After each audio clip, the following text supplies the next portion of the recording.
네, 요거는 지금까지 했던 얘기하고는 조금 다소 떨어져 있는 건데요. 며칠 전에 그 테슬라의 경영자인 앨런 머스크가 비트코인하고 그 현행 일반 그 통화에 대해서 피엇머니하고 암호화폐, 암호 가상화폐의 그거에 대한 평가를 하면서 자기 자신은 여전히 그 암호화폐가 더 그 암호화폐를 지지한다 이런 얘기를 한 걸 볼 수가 있었는데요. 그거에 대한 좀 그 간략한 평가를 해볼 필요가 있어서 또 영상을 준비했는데요. 피엇머니 이게 바로 그 법정화폐라고 불리는 건데요. 요거에 대한 비판은 그동안 많이 있어 왔습니다. 그 대표적인 비판 중에 하나는 뭐냐면은 그 피아머니의 그 인플레이션이 생기는 거에 대해서 비판을 많이 했고요. 그 사례로 예를 들어 저 1차 대전 직후 바이마르 공화국에서 독일의 뭐 1억 퍼센트의 저 뭐죠? 인플레이션율 뭐 그런 것들 또는 얼마 전까지 있었던 짐바브웨에서 있었던 어마어마한 인플레이션 이런 걸 얘기하면서 이게 피아머니의 이제 실패 사례 뭐 틀린 말은 아닌데요. 그렇다고 그것이 이제 전부를 얘기해 주는 건 아니니까요. 그 다음에 또 2008년에 많은 사람들이 분노했죠. 전 세계가 어려워졌는데 은행의 부실 대출에 의해서 생긴 어려움이 있었는데 걔네들만 그 은행권들만 어떻게 보면 대기업만 이 구제를 해주고 실제 그거로부터 가장 큰 피해를 받은 서민들에 대한 구제 금융은 거의 없다시피 했는데 이것에 대해서 사람들이 많이 분노하게 되고 그리고 장기간에 걸친 구매력 하락 즉 인플레이션에 대한 불만 이런 것들이 겹쳐서 이제 더 이상 정부를 못 믿겠다. 우리만의 독자적인 가치를 가진 화폐가 필요하지 않냐 해서 나온 배경 중에 하나가 그게 이제 비트코인이 나오게 된 큰 배경 중에 하나로 많은 사람들이 설명을 하고 있습니다. 이렇게 이제 비트코인을 옹호하는 사람들이 많은 이제 옹호하는 사람들이 그 이야기하는 또 보여주는 이 차트가 있는데요. 이게 바로 뭐냐면은 대략 100년 전에 달러 가치를 의미합니다. 지금 구매할 수 있는 지금 1달러라면은 자기가 구매할 수 있는 게 있겠죠. 뭐 예를 들어 초콜릿은 얼마큼 사고 뭐 과일은 얼마큼 사고 뭐 맥주는 얼마큼 사고 이런 식으로 구매력을 평가를 할 수가 있는데요. 대략 100년 전에는 그 당시에 1달러는 현재의 대략 한 25불 즉 25배 정도 이 정도에 해당하는 구매력을 지녔다고 합니다. 이게 뭐 굉장히 유명한 차트입니다. 그래서 지금은 이제 현재를 1불로 하는 거고요. 그러면 달러 가치가 25분의 1만큼 하락을 했다. 이렇게 알 수가 있죠. 그러면 이것만 봐도 굉장히 사실 그 법정화폐, 피엇머니에 대한 굉장한 이제 불신이 생길 수가 있는데 이게 과연 이게 정당한 불신인가? 그거에 대해서 한번 살펴보고자 합니다. 자, 보통 이제 그런 뭐라 그래야 되나요? 인플레이션에 대해서 그럼 인플레이션이 일어나면 어떡하냐? 그러면 인플레이션이 일어났으니까 그거에 대해서 대응할 방법은 뭐가 있나 하고 보면은 보통 하는 말이 인플레이션을 막는 작용으로서 금이 굉장히 유용하다 이렇게 얘기를 합니다. 자, 그러면 아까 봤던 걸 한번 보면요. 요 차트는 금 가격의 100년간의 추이입니다. 보면은 대략 한 500 몇십 불, 500불이라고 하죠. 500에서 시작해서 지금 대략 한 2,000불 정도인데요. 요거는 뭐냐면은 인플레이션으로 나눠준 값입니다. 즉 인플레이션 보정을 한 거죠. 즉 금 가격의 실질 가격이죠. 금의 실질 가격인데 결국에 100년간 금 실질 가격은 4배 올랐어요.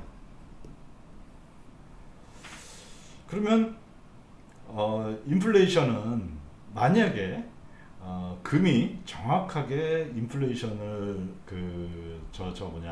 아까 이 차트에서 보면은 구매력은 25분의 1로 줄었는데 그냥 아주 단순 계산해서 금 가격이 실질 가격이 어떻게 됐나 하고 보니까 4배밖에 안 오른 거예요. 그러면은 금이 과연 인플레이션 해지 기능이 있나 없나 약간 회의적이죠. 물론 70년대에 굉장히 큰 인플레이션 상황에서는 굉장히 좋은 인플레이션 해지 기능이 있었는데요. 그 뒤에는 어떻게 보면은 별로 없어요. 그러니까 어떻게 보면은 금이라는 것은 그 당시에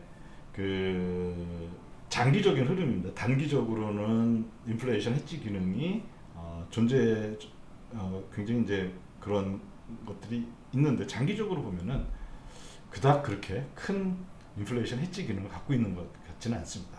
금이 이렇다면은 다른 건 어떨까요? S&P 지수를 한번 보겠습니다. 이 S&P 지수 역시 마찬가지로 저걸 기준으로 합니다. 그 인플레이션을 보정한 값입니다. 대략 뭐 한 300에서 시작했고요. 100년 전인데요. 여기 보면은 대략 한 3,000이니까 이거는 10배 올랐네요. 그러니까 금이 오히려 더 떨어지죠. 인플레이션 해지 기능에서는 오히려 금이 더 떨어진다는 걸, 물론 이거는 아주 100년이라는 장기의 그런 것을 갖고 본 것입니다. 요거는 미국의 페드의 기준 이자율인데요. 거의 기준 이자율이라는 것은 미국 중앙은행인 페드가 은행한테 빌려줄 때 그 이자 받는 건데요. 뭐 한때 80년대 초반에, 70년대 후반, 80년대 초반에 인플레이션도 이때 극심했던 시기였는데요. 20%까지 올라갔음을 알 수가 있습니다. 이 얘기는 뭐냐면은 오히려 이자율 상품, 즉 채권이 인플레이션 해지 기능은 오히려 훨씬 더 정확하고 잘 해낼 수 있지 않나, 이렇게 우리가 판단을 할 수가 있습니다. 그러면 피앗머니, 즉 법정 화폐를 비판하는 사람들은 어떤 걸 얘기하냐면 인플레이션이 심하니까 이건 문제가 있다. 그런데 뭐 100년을 사는 사람도 뭐 200년을 사는 사람도 없겠지만, 그렇게 오래 사는 사람도 참 드물겠지만 100년 전에 화폐 일부를 그대로 갖고 있는 사람은 없겠죠. 물론 오히려 그 화폐를 갖고 있었다면은 현재 뭐 골동품 취급을 받아서 돈이 더 나가겠지만요. 어쨌든 그 화폐를 그냥 그대로 갖고 있는 사람은 없겠죠. 소비를 하거나 아니면 여유가 있는 사람들은 그 주식 투자를 한다든지 채권 투자를 한다든지 해서 충분히 그것들을 다 인플레이션에 의한 하락을 충분히 다 오히려 더 크게 인플레이션 25분의 1로 하락한 것보다도 그 실질 가치로 보면은 오히려 S&P는 10배가 늘었으니까요. 더 증가했음을 알 수가 있습니다. 다시 말하자면은 법정 화폐 비판의 제일 큰 근거가 아까 그 차트였는데요. 100년간 25분의 1로 줄었다는 거였는데, 다른 상품들하고 비교해 보면은 그 비판의 근거가 좀 약한 것 같아요. 그렇다면은 여기에서는 저는 비트코인을 주장을 할 때 그것이 뭐 어떤 인플레이션 해지 기능이라든지 이런 걸 갖고 있다, 이것보다는 그냥 새로운 형태의 자산으로서 그런 가능성을 보여줬다. 그런 현재 진행형이지만요. 그런 게 맞는 거지. 어떤 뭐 인플레이션을 가지고 논한다는 것은 적당한 논리적이진 않다. 이렇게 생각할 수 있지 않나, 이렇게 보고 있습니다. 그러면 구매력을 평가하는 기준을 무엇으로 할까인데요. 구매력을 평가하는 것은 한 화폐의 구매력을 평가할 수가 있습니다. 아까 맨 처음에 봤던 25분의 1로 떨어진 이게 화폐의 구매력인데요. 근데 구매력을 평가하는 데 있어서 중요한 것은 화폐 자체가 아니라 내가 임금 생활자로서, 노동자로서 일을 할 때 거기서 받는 월급 또는 뭐 주급 또는 뭐 시급, 이렇게 생각할 수 있겠죠. 그것의 실질 구매력이 어떻게 되었나, 이게 더 중요한 거죠. 자, 보면은 요거는 대략 지금 제가 찾아본 데이터는 한 20년치 80년대 60년대 64년 요때부터 데이터밖에 없어서 그런데요. 대략 뭐 이것만 하더라도 대략 한 몇 년 되나요?